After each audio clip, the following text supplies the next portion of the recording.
Good day, I'm Twyla Whelan, and this is the JIS News for Monday, March 11, 2024. A new trading platform has been launched to provide local manufacturers and exporters with information to identify and enter new markets and successfully promote and sell their products globally. The online platform, dubbed Export Jamaica, was launched last week by the Jamaica Trade Board Limited. Minister of Industry, Investment and Commerce Senator Albin Hill says the new trading platform is a groundbreaking global market intelligence and compliance gateway. A lot of it will assess business in identifying the right target country, forge meaningful connections that transcends borders, a whole heap of them, but it also help customs duties calculator, selling price calculator. In other words, this is about trade.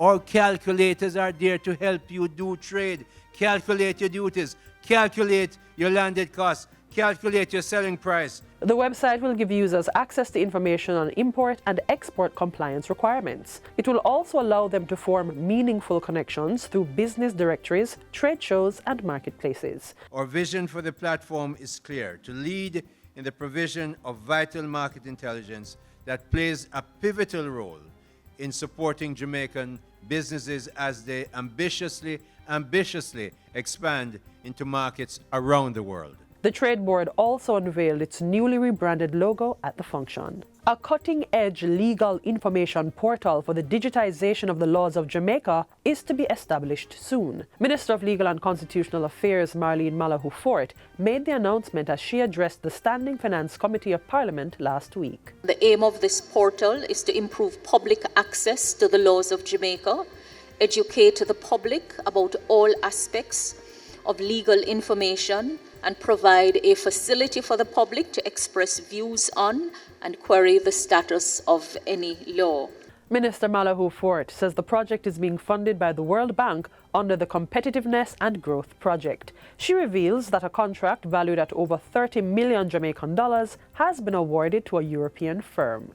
The minister says work commenced on February 19 of this year and should be completed by February 2025. The portal will provide advanced search functionality and expanded availability of laws in various forms, with a particular focus on access to the Jamaica Gazette publications, as well as content giving notification of various seminal, judicial and legislative developments. The government will be boosting its funding of the Child Protection and Family Services Agency CPFSA in the 2024-2025 fiscal year. Minister of Education and Youth Favour Williams says the agency's budgetary allocation has been increased as part of government's commitment to supporting vulnerable Jamaicans. As we continue to support one of the most vulnerable groups in the society, it should be noted that the allocation to the Child Protection and Family Services Agency CPFSA has been increased by about almost 8%, from $4.41 billion to $4.76 billion for this upcoming financial year. Minister Williams was addressing last week's meeting of the Standing Finance Committee of Parliament. She also advised that special education accounted for almost $3 billion of her ministry's budget.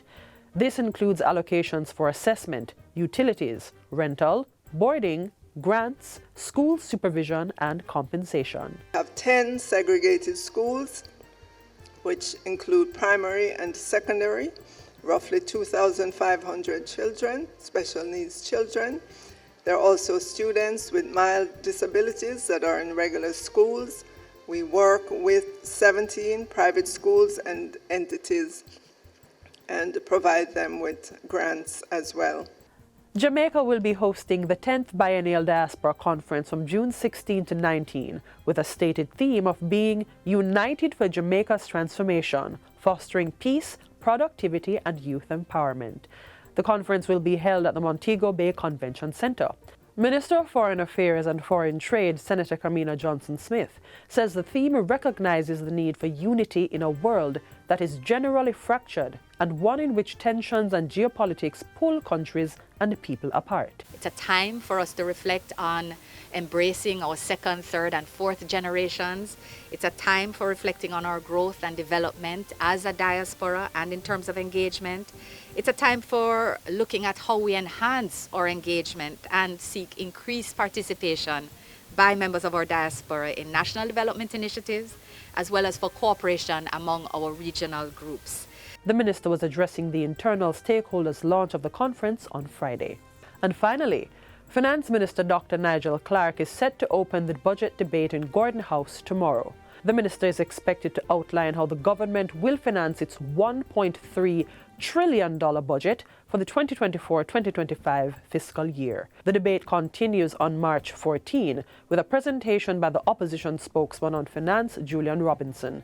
Next week, opposition leader Mark Golding will make his contribution on March 19. Prime Minister Andrew Holness will address the Parliament on March 21 before the Finance Minister makes a second presentation to close the budget debate on March 26.